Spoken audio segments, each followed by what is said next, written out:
बोधिसत्व परमपूज्य डॉक्टर आंबेडकरांचा भिक्खू संघाचा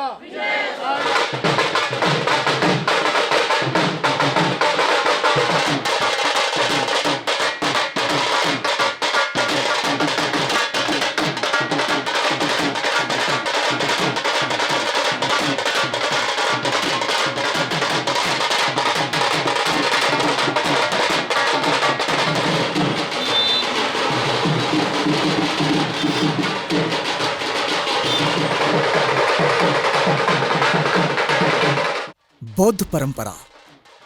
बौद्ध जीवन शैली में माघ पूर्णिमा का विशेष और पावन स्थान है। यह बुद्ध वचनों की स्मृति, धम्म की एकता और करुणा मैत्री के सार्वभौमिक संदेश को आत्मसात करने का पर्व है। इसी पावन अवसर पर नागपुर के डॉक्टर भदंत आनंद कौशल्या नगर में जो कल्पतरु बुद्ध विहार है, यहाँ जिस उत्साह और श्रद्धा और अनुशासन के साथ धम्मोत्सव का आयोजन संपन्न हुआ, वह बौद्ध संस्कृति की जीवंतता और सामूहिक चेतना की अभिव्यक्ति है। ये बुद्धिज्म है, ये हमको बाबा साहब ने सिखाया, यहाँ तक हम आए।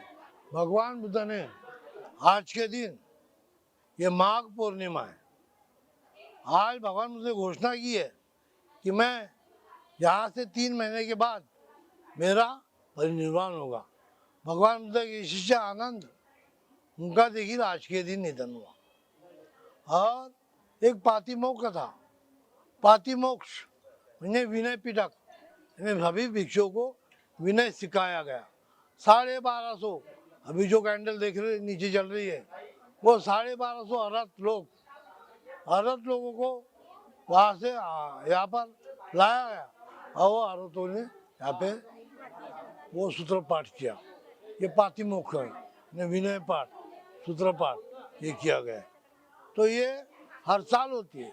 भगवान बुद्ध का धम्म है, सिर्फ भारत में नहीं हो रहा, सारे दुनिया में है।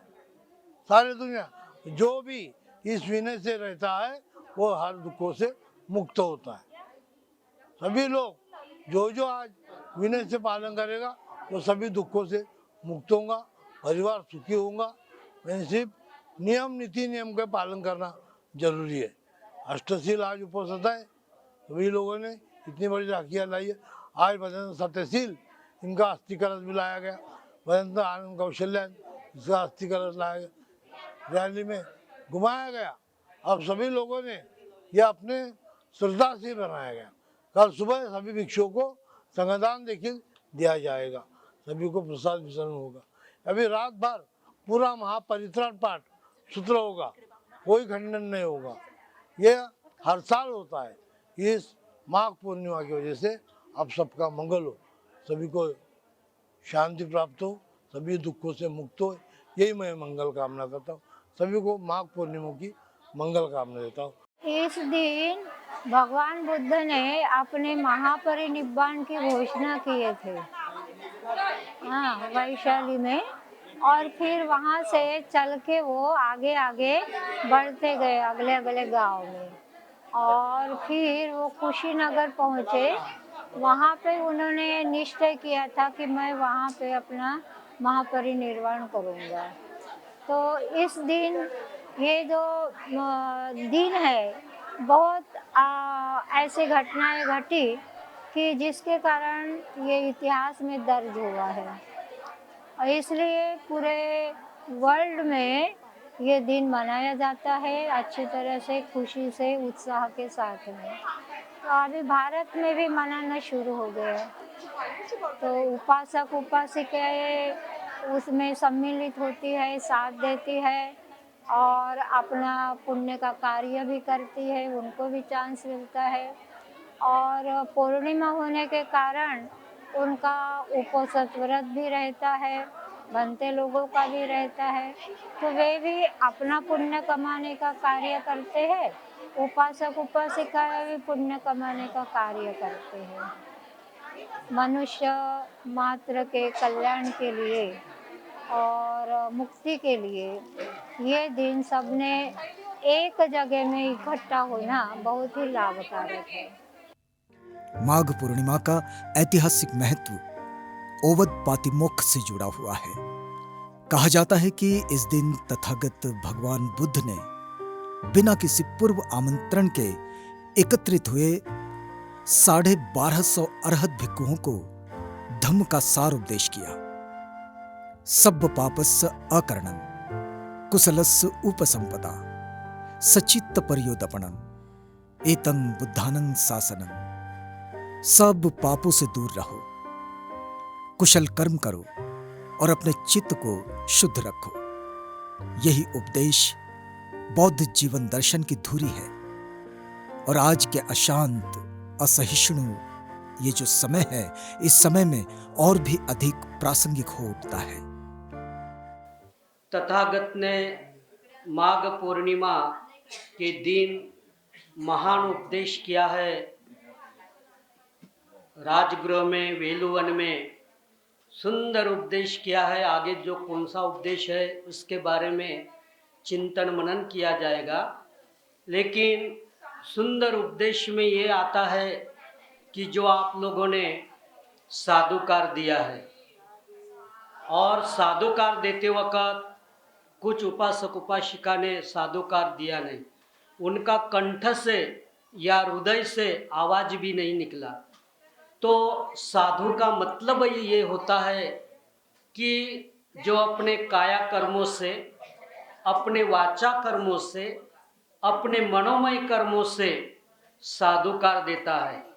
तो प्रथम उनके जीवन में शील उत्पन्न हो जाता है। प्रथम साधु को तथागत ने यहाँ तक कहा गया है कि दूसरा साधु बोलने वाले को समाधि पथ का मार्ग उपलब्ध होता है, और तीसरे साधु को प्रज्ञामय ज्ञान उत्पन्न होता है।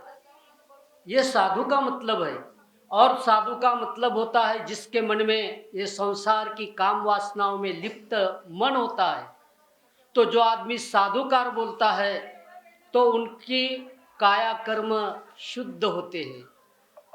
दूसरे साधु को वाचा कर्म शुद्ध हो जाते हैं, और तीसरे साधु को मनोकर्म शुद्ध हो जाते हैं। और भी साधु का बहुत बड़ा अर्थ है। आज आने का कोई प्रोग्राम भी नहीं था, लेकिन आज दिन भर में उनके करीब करीब 2-3 फोन नंबर आए। अभी जब मैं गेट पर पहुंचा तो और भी उनकी श्रद्धा है, भाव है, विचार है, श्रद्धा है कि नहीं, यहाँ की इस विहार से जुड़ी हुई जितने भी उपासक उपासिकाएं हैं उनको सद्धम्म पथिक का मार्ग मिले। सद्धम्म का जो पथ है वो उनको मार्ग मिले, और वो मार्ग है दुख विमुक्ति का, रोग विमुक्ति का, भय विमुक्ति का और निष्कलंक निष्पाप जीवन का जो मार्ग मिले। और इसीलिए इस मार्ग पर चलने के लिए आए हुए सभी उपासक उपासिकाएं, सभी को मेरे दिल से, मेरे मन से मंगल मैत्री करता हूँ। आज माघ पूर्णिमा है। आज के दिन भगवान बुद्ध ने वैशाली में घोषणा किया था कि आनंद, मैं वैशाख की पूर्णिमा को शरीर छोड़ दूंगा। तो आनंद को इसलिए सारा भगवान बुद्ध ने किया था कि आनंद उम्र मांग ले भगवान बुद्ध से कि भंते जी, इतने जल्दी शरीर नहीं छोड़ना है, एक कल्प तक जिए। लेकिन आनंद के मन में मार बैठ गया। वो मार 3 महीने बराबर बैठा रहा, यानी ये इस बात को सोच नहीं पाए वो। तब भगवान बुद्ध ने वैशाख की पूर्णिमा को कुशीनगर में शरीर को छोड़ा। उस पर भी कहा गया कि भंते जी, यहाँ कहाँ आप शरीर छोड़ रहे हैं? तब भगवान बुद्ध ने कहा, आनंद, ये हमारी कुशा बस्ती है, पुरानी बस्ती है हमारी। पुराना राजा था यहाँ का, मैं पूर्व काल का राजा था। ये हमारी नगरी थी। ये कुशीनगर छोटा नहीं है, ये कुशावती नाम से न जाना जाता था। तो ये माघ की पूर्णिमा ये बहुत श्रेष्ठ है। जितनी भी पूर्णिमाएं हैं भगवान बुद्ध, साल में 12 पूर्णिमाएं होती हैं, सभी श्रेष्ठ होती हैं बुद्ध के मार्ग में, बुद्ध के धम्म में और बुद्ध के संग में। ये 12 पूर्णिमा श्रेष्ठ है, क्योंकि भगवान बुद्ध का जो जन्म हुआ है, बोधिसत्व का जो जन्म हुआ है, बुद्ध बने हैं, बुद्ध ने जो ज्ञान दिया है, गर्भ में जो प्रवेश किया है, जो ग्रह त्याग किया है, ये सभी पूर्णिमाओं में ही हुआ है। जैसे ग्रह त्याग किया तो आषाढ़ी पूर्णिमा थी, और धम्म का उपदेश दिया तो आषाढ़ी पूर्णिमा थी। गर्भ में प्रवेश किया वैशाख की पूर्णिमा थी। जो ज्ञान प्राप्त हुआ है वो वैशाख की पूर्णिमा थी, और जो शरीर को त्यागा है, शरीर को छोड़ा है, वो भी वैशाख की पूर्णिमा थी। इसलिए 12 पूर्णिमाएं भगवान बुद्ध के मार्ग में, बुद्ध के धम्म में, बुद्ध के संग में श्रेष्ठ होती है। सारी की सारी पूर्णिमाएं हमारी श्रेष्ठ है। यही बौद्धों के लिए सबसे बड़े त्योहार बताए भगवान बुद्ध ने, यही त्योहार है। इन्हीं पूर्णिमाओं में उपोषित व्रत रखना होता है, जो हमारा कल्याणकारी मार्ग है। उपोषित व्रत जैसे भगवान बुद्ध ने विशाखा को दिया था। ये इन पूर्णिमाओं का सबसे बड़ा महत्व है।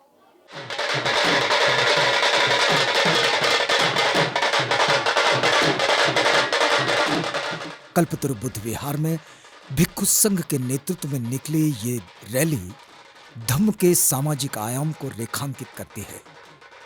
ढोल ताशा की गूंज के साथ निकली ये धम्म रैली धम्म के सार्वजनिक उद्घोष का प्रतीक है। बुद्ध, धम्म और संघ त्रिरत्न के प्रति आस्था का यह सामूहिक प्रकटीकरण समाज में शांति, समानता और बंधुत्व का संदेश देती है।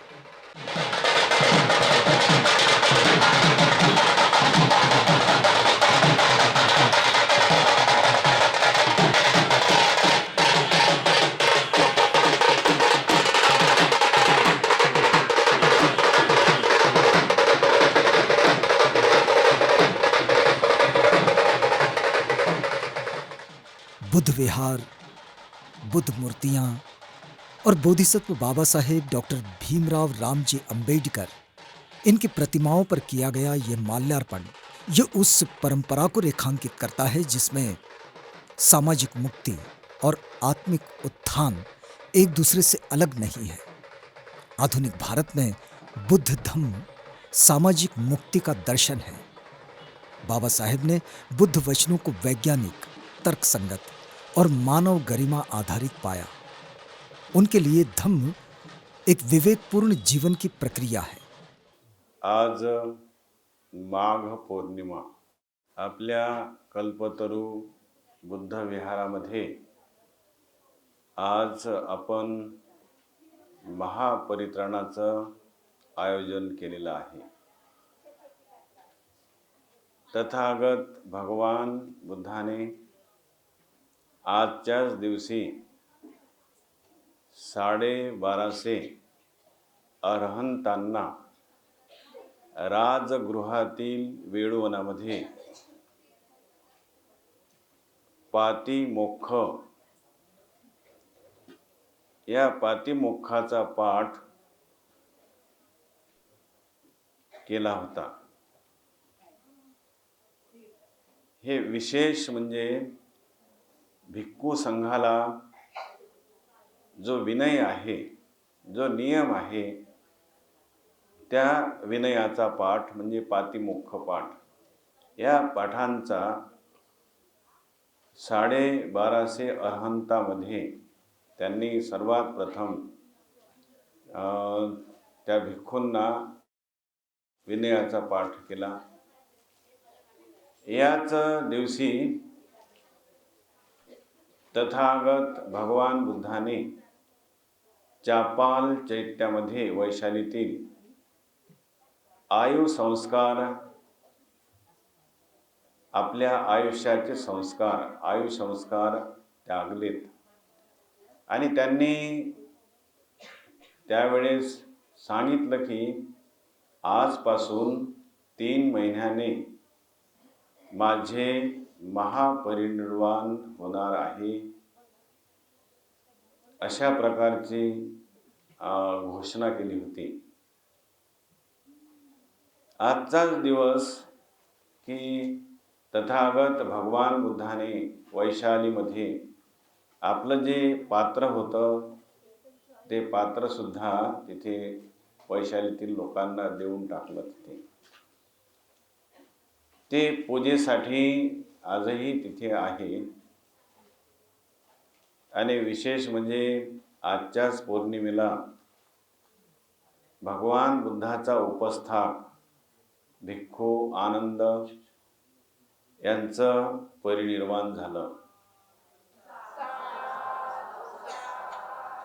तर या अशा महत्त्वाच्या घटना आजच्या दिवशी घडल्या. या आजच्या महत्त्वाच्या ह्या संपूर्ण घटना आपण पाहतो. धम्मामध्ये बुद्धाने अशा प्रकारचा विशेष जो धम्म आज सांगितला, ते 1250 अरहंत होते भिक्खू. त्यांना त्यांच्या उपस्थितीत हा पाठ त्यांनी केला होता. म्हणजे अरहंत हे काय आहे? हे मनुष्याच्या जीवनातील मुक्त अवस्था आहे. ह्या संसारामध्ये सर्व लोक आपल्या जीवनामध्ये दुःख मुक्तीकडेच जाण्याचा विचार करतात. आपल्या जीवनामध्ये कसं उत्तम सुख लाभेल, सर्वात श्रेष्ठ सुख, उत्तम सुख, त्याच्या शोधात या जगातील लोक आहेत. परंतु जगातील लोकांना तो मार्गच माहीत नाही. उत्तम सुख काय आहे, कशाने ते सुख लाभ होत असते, तो मार्गच त्यांना जाणता येत नाही. बुद्ध जेव्हा सम्यक संबुद्ध होतात तेव्हा ते त्या मार्गाला जाणतात, मध्यम मार्गाला जाणतात. आणि त्या मध्यम मार्गानुसार जो मनुष्य आपल्या जीवनामध्ये जीवन जगतो, म्हणजे काया वाचा मन, शरीरानेही वचनानेही आणि मनानेही, तो धम्मानुसार जगत असतो. शील धम्म, बुद्धाने काय सांगितलं, आचरण करण्यासाठी शीलाचा धम्म. आणि शीलाचा धम्म जेव्हा तो मनुष्य आचरण करतो, शीलाची विशुद्धी करतो, तेव्हा त्यांना चित्त समाहित करता येते. कशावर, कोणत्या गोष्टी आपल्यातून काढून टाकण्यासाठी ते समाहित करतात? आपल्या चित्तातील राग, द्वेष, मोह हे चित्ताचे मळ आहेत, हे विकार आहेत. ह्या विकारांना आपल्यातून, आपल्या चित्तातून काढून टाकण्यासाठी, म्हणजे आपल्यामधून संपूर्ण तृष्णेचा विनाश केल्याशिवाय दुःखाचा विनाशच होत नाही, अशा प्रकारे भगवान बुद्ध सांगतात. तेव्हा चित्तातील हे विकार म्हणजे आस्त्रव, चित्तमल हे नष्ट केल्याशिवाय तृष्णेचा विनाश होतच नाही. आणि तृष्णा नष्ट झाली की दुःख कधीच उत्पन्न होणार नाही. आपल्या जीवनात असं उत्तम सुख लाभेल की ते कधीच नष्ट होणार नाही. बुद्धाने आपल्या जीवनामध्ये अशी उत्तम अवस्था प्राप्त केली. आपल्या जीवनात त्यांनी असं उत्तम सुख लाभ केलं आणि त्यांनी जाणलं, तृष्णेच्या विनाशामुळेच मला हे उत्तम सुख लाभलं. याच सुखासाठी ह्या जगातील लोक रात्रंदिवस प्रयत्न करतात, परिश्रम करतात, आपल्या जीवनामध्ये वाटेल ते करतात. त्यासाठी आपण पाहतो, धम्म तर माहीत नाही, मार्ग माहीत नाही, परंतु त्यांना उत्तम सुख पाहिजे. परंतु ते काय करतात? लोक करतात काय? अन्य ठिकाणी दुसरीकडेच सुखाचा शोध घेतात. कोणी मनुष्य मनाचं समाधान, म्हणजे ह्या विकारी मनाने विकारी मनानेच, तृष्णायुक्त मनानेच ते आपलं मनाचं समाधान शोधतात. कशामध्ये? आपण पाहतो प्रत्यक्षात हे जीवन आहे, आपण जगतो तसं. राग चित्ताने, द्वेष चित्ताने, मोह चित्ताने, अशा विकारी चित्ताने आपलं सुख शोधतात.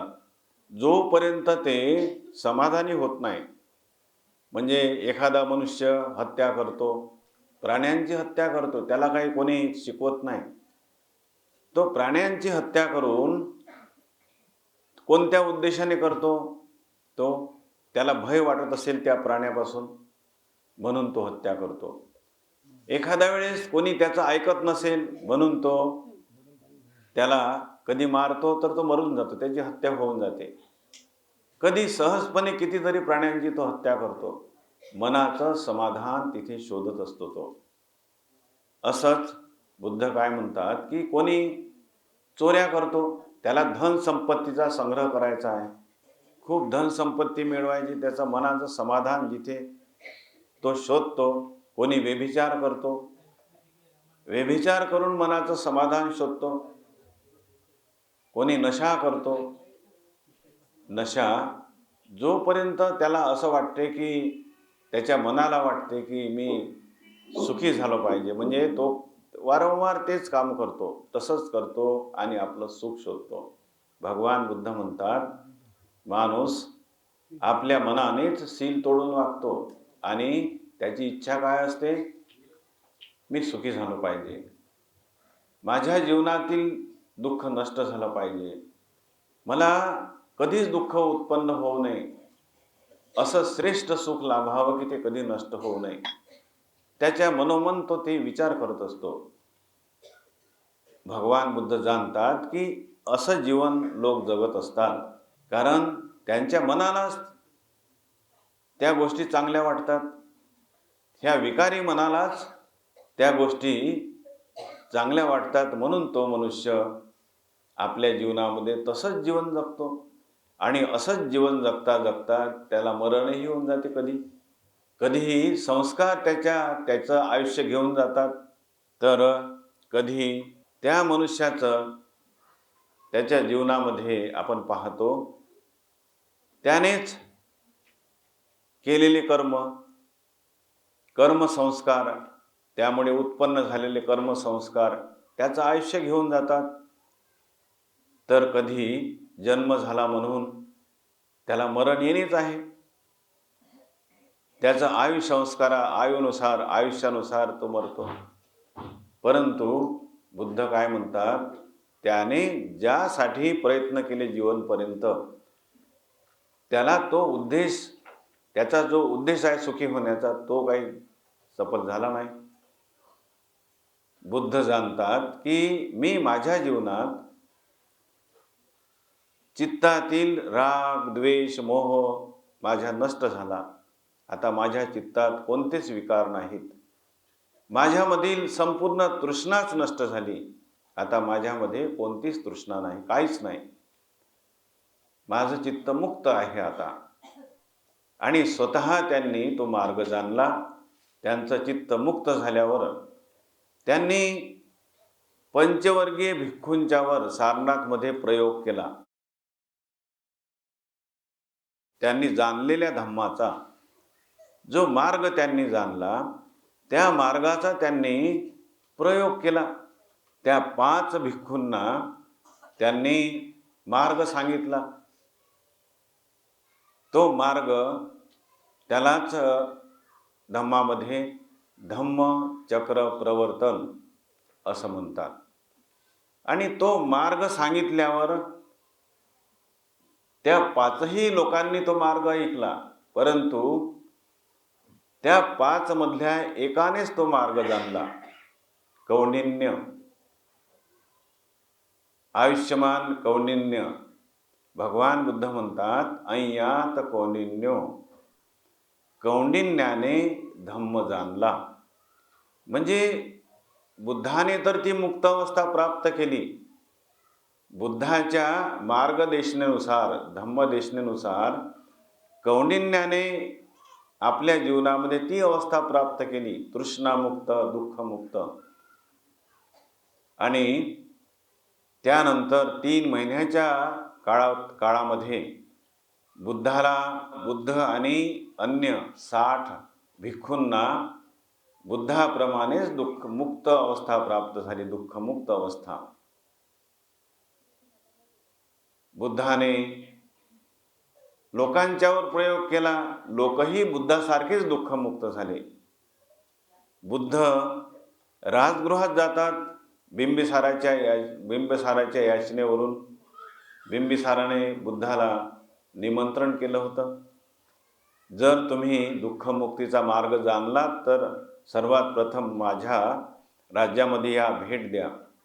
बुद्ध गेलेत आणि राजा बिंबिसार आणि बिंबिसारांचे म्हणजे सोबत आलेले 12 लाख एवढे नागरिक बुद्धाकडून धम्मदेशना ऐकतात आणि त्यामधील 11 लाख लोकांना धम्माचा लाभ होतो.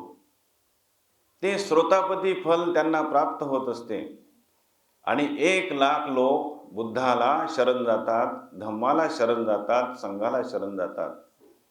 बुद्धाने सर्वात प्रथम लोकांच्यावर प्रयोग केला.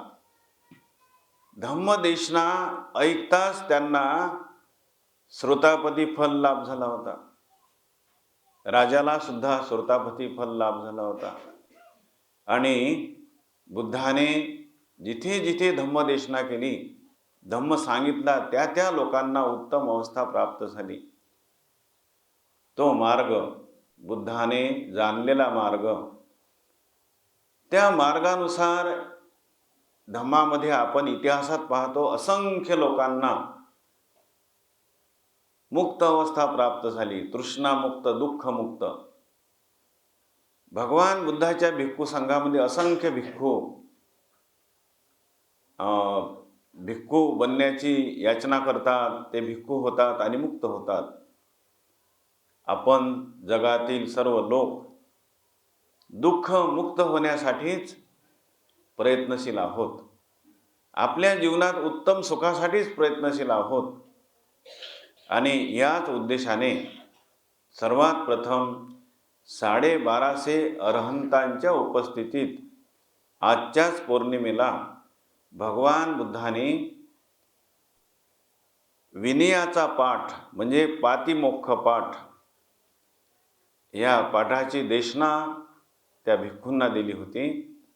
आणि त्या विनयानुसारच भगवान बुद्ध म्हणतात, त्या विनयानुसारच जगून म्हणजे त्या विनयाचं आचरण करूनच मुक्त होता येते, दुःखातून मुक्त होता येते, तृष्णेतून मुक्त होता येते. आपल्या जीवनाचा तोच उद्देश आहे. बुद्धाने आपल्या जीवनाचा उद्देश सांगितला की जगातील सर्व लोक त्या उत्तम सुखासाठीच रात्रंदिवस परिश्रम करतात, परंतु त्यांना मार्ग जाणता येत नाही, एवढंच. तो मार्ग बुद्धाने जाणला आणि त्या मार्गाची देशना केली. त्या मार्गानुसार बुद्धाने प्रयोग केल्यावर असंख्य लोकांना धम्माचा लाभ झाला, असंख्य लोक दुःखातून मुक्त झालेत. आणि त्यांच्या स्मरणार्थ आज आपण कल्पतरू बुद्धविहारामध्ये आज 1250 मोमबत्त्यांना प्रज्वलित केला आपण, कारण 1250 अरहंतांना त्यांनी धम्मदेशना दिली होती, म्हणून त्याच्या स्मरणार्थ आपण 1250 मोमबत्त्या प्रज्वलित केल्या. अन्य देशामध्ये सुद्धा आज माघ पौर्णिमा साजरी करत असतात, उत्सव मनवतात. थायलंड, श्रीलंका, ब्रह्मदेश, अनेक देशामध्ये आजच्या दिवशी माघ पौर्णिमेला ते उत्सव मानतात. आपणही अलीकडे बोधिसत्व परमपूजनीय डॉक्टर बाबासाहेब आंबेडकरांच्या प्रेरणेने बौद्ध झालो आणि आपणही बुद्धाच्या धम्माला संघाला शरण गेलो. आज या ठिकाणी कौसालयनगर बुद्धविहारामध्ये हा जो पातिमोक्षाचा हा सोहळा साजरा होत आहे, तर त्याच्या पाठीमागे फार मोठे कारण आहे. भगवान बुद्धाच्या काळामध्ये असेच अरहंत भिक्षुक 1250 अरहंत झाले होते. आणि अशा या मुख्य सोहळ्याच्या वेळेस भगवान बुद्धाच्या काळामध्ये त्यांना वंदन करण्याकरिता हे दीप प्रज्वलित केलेत. आणि म्हणूनच ते परंपरा आज या भारत देशामध्ये सर्व जगामध्ये प्रचलित आहे. तसेच अशा या माघ पौर्णिमेनिमित्त सर्व जग हे दीप प्रज्वलित करून हा मोठा त्योहार साजरा करतात. आणि सर्व दुःखमुक्तीच्या मार्गाला आपलं अज्ञान दूर करण्याकरिता हे दीप प्रज्वलित आहे, हे भगवान बुद्धांनी त्यावेळेस सांगितलेले आहे. आणि दुसरा एक, आज या महापौर्णिमेनिमित्त अरहंत आनंदजी यांचा सुद्धा या ठिकाणी जन्म झालेला होता. याच माघ पौर्णिमेला त्यांनी आपलं देह सुद्धा त्यांच्या वैशाली नगर या ठिकाणी त्या नदीच्या मधोमध आपला देह ठेवला आणि ते आपला परिनिर्वाण त्यांनी प्राप्त केलं. तर त्याच या पौर्णिमेनिमित्त हा एक सोहळा सर्व जग साजरा करते. आणि अशा या महान भिक्षू संघाला जे 1250 अरहंत झालेले होते, अशा या महान भिक्षू संघाला मी सुद्धा त्रिवार वंदन करतो. आणि सर्व बौद्ध उपासक उपासिका तसेच या जगाला सुद्धा हा दुःखमुक्तीचा मार्ग त्यांच्यापर्यंत पोहोचला पाहिजे, अशी मी भगवान सम्यक संबुद्धाला वंदन करतो. हजारों उपासक उपासिकाओं की सहभागिता ये दर्शाती है यहाँ कि बुद्ध वचन आज भी जनमानस को दिशा दे रहा है। सैकड़ों दीपों का ये प्रज्वलन अज्ञान के अंधकार को दूर कर प्रज्ञा के प्रकाश की कामना का प्रतीक है। दीप प्रज्वलन की ये सामूहिक परंपरा प्रतीकात्मक है। ये अविद्या से विद्या की ओर, तृष्णा से प्रज्ञा की ओर और हिंसा से करुणा की ओर यात्रा का संकेत देती है। त्रिसरण और पंचशील का ये ग्रहण स्मृति में बैठ जाता है। ये स्मरण कराता है कि धम्म नैतिक अनुशासन के बिना संभव नहीं। शील, समाधि और प्रज्ञा तीनों का संतुलन ही सम्यक जीवन की आधारशिला है। त्रिसरण और पंचशील का सामूहिक ग्रहण नैतिक जीवन जीने का संकल्प है। अहिंसा, सत्य, संयम और करुणा पर आधारित जीवन का यह संकल्प जो यहां लिया जा रहा है। यहां रात्रि भर चले महापरित्राण सुत्त पाठ ने वातावरण को आध्यात्मिक ऊर्जा से भर दिया। महापरित्राण सुत्त पाठ बौद्ध साधना के उस पक्ष को प्रकट करता है जहां शब्द, अर्थ और चित्त एक हो जाते हैं। बुद्ध वचनों की ये ध्वनि साधना व्यक्ति के भीतर भय, द्वेष और असंतुलन को शांत करने का माध्यम बनती है। आंतरिक क्लेश, लोभ, द्वेष और मोह से रक्षा का उपाय। धम्म की ध्वनि यदि सही दृष्टि के साथ सुनी जाए तो वह चित्त को शांति और स्थिरता प्रदान करती है।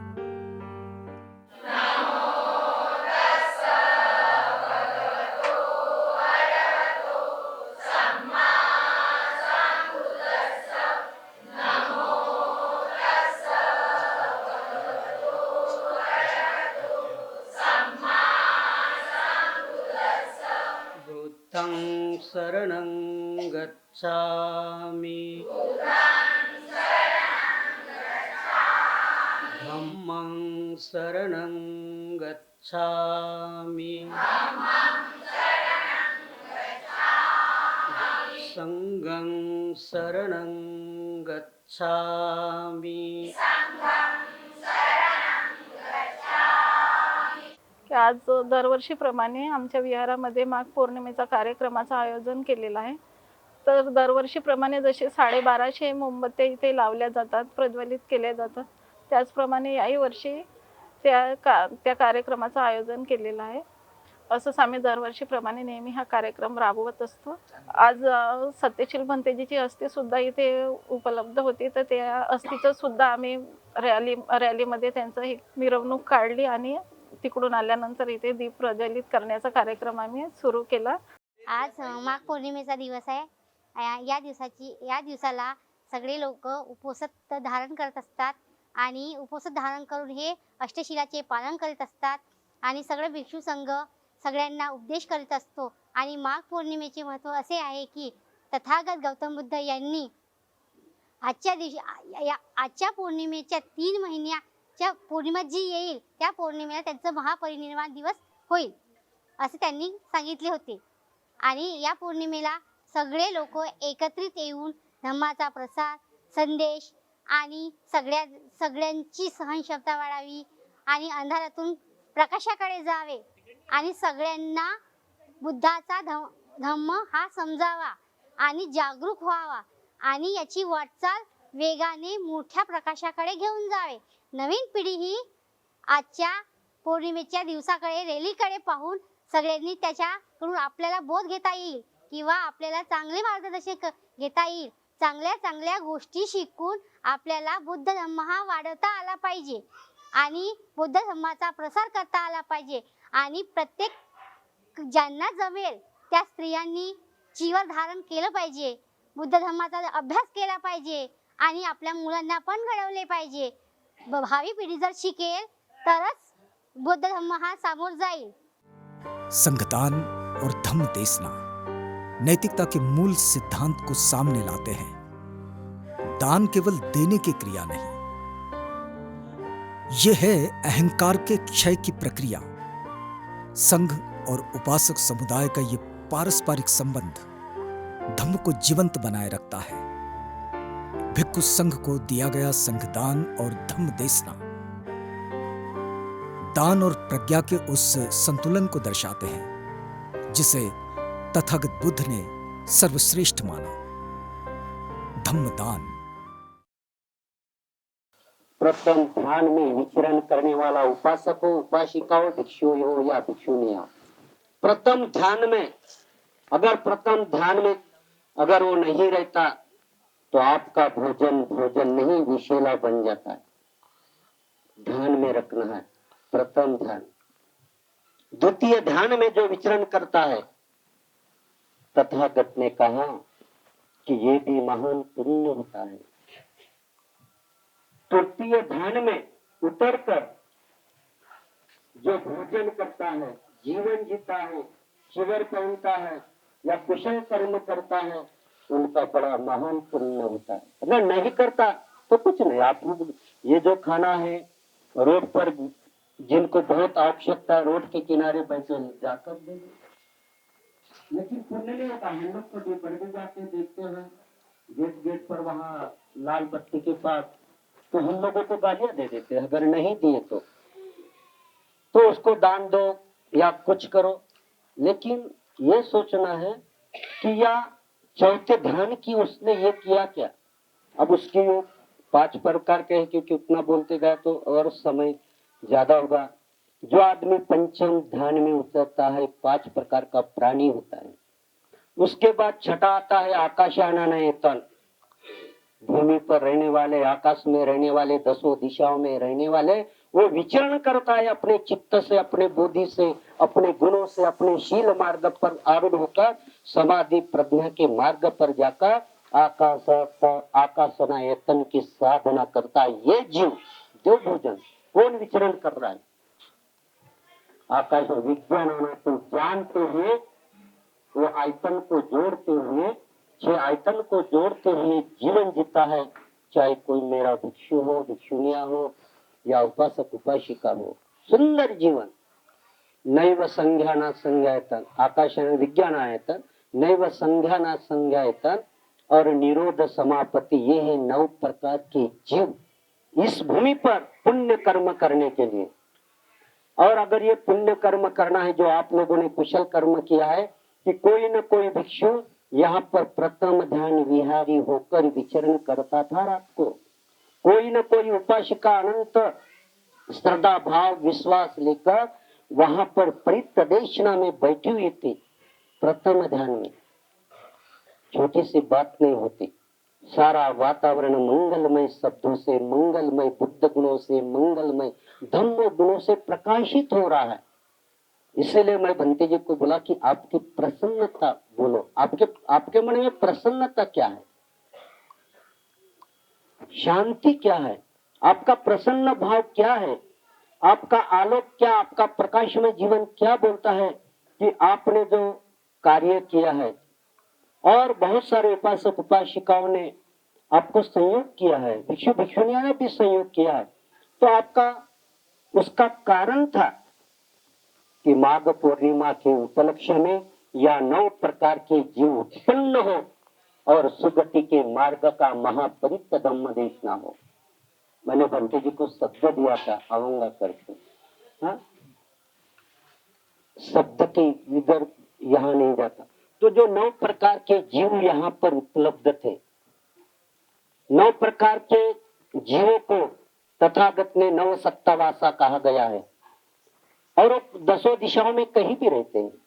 तो आपने एक जल जैसा सुकेशनी ने एक बाल, कोई कीमत नहीं, लेकिन उस श्रद्धा की, उस जीवों की इतनी पुण्य पारामिता होती है पुण्य पारामिता कि उनके काया कर्मों को उज्ज्वल भविष्य निर्माण कर देती है, अपने आप में रममान होती है, अपने आप में। ये 9 प्रकार के जीव फिर वो कहां पर भी क्यों ना हो, इस तरह के विचरण करते हैं तो बड़ा पुण्य कर्म होता है, जिससे बुद्ध शासन चलता है।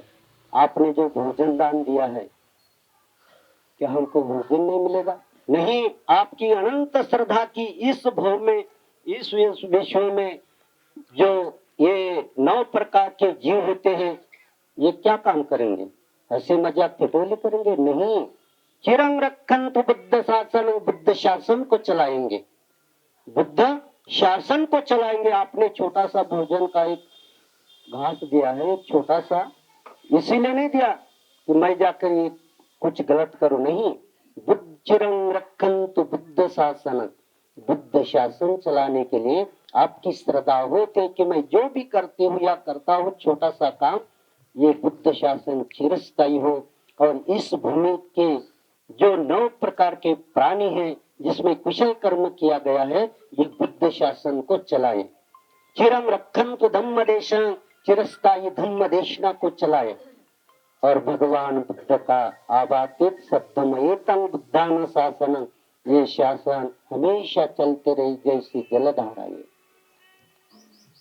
उस जलधारा को पकड़कर आप लोगों ने यहाँ पर दृढ़ निश्चय किया है, दृढ़ निश्चय किया है, इसलिए मैं अनुमोदन करता हूँ।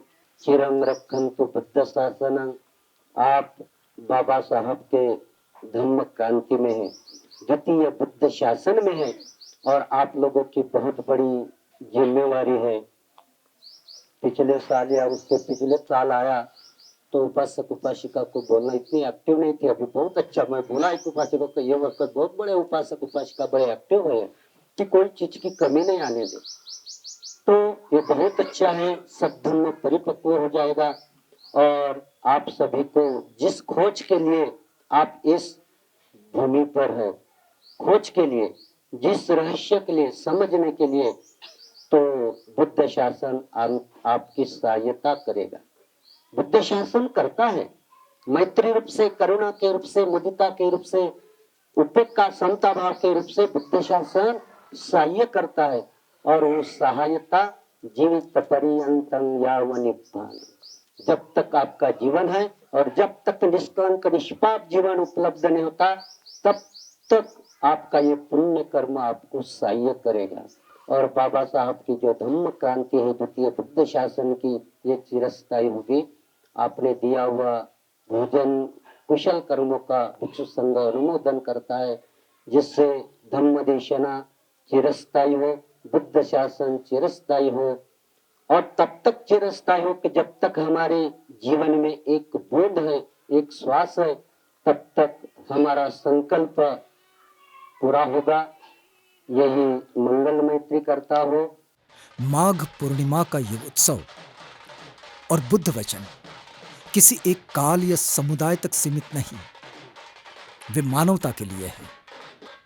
आज जब समाज हिंसा भेदभाव से जूझ रहा है, तब तथागत बुद्ध का मध्यम मार्ग, करुणा और प्रज्ञा का मार्ग हमें एक नई दिशा देते हैं। ये धम्मोत्सव सामाजिक चेतना का एक ऐसा पर्व है जो हमें बुद्ध वचनों को जीवन में उतारने की प्रेरणा देता है।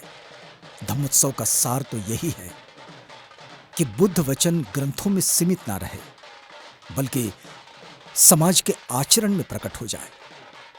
यही माघ पूर्णिमा का वास्तविक महत्व है। धम्म को उत्सव से आगे बढ़ाकर आचरण बनाना, और यही आज सामाजिक प्रासंगिकता है।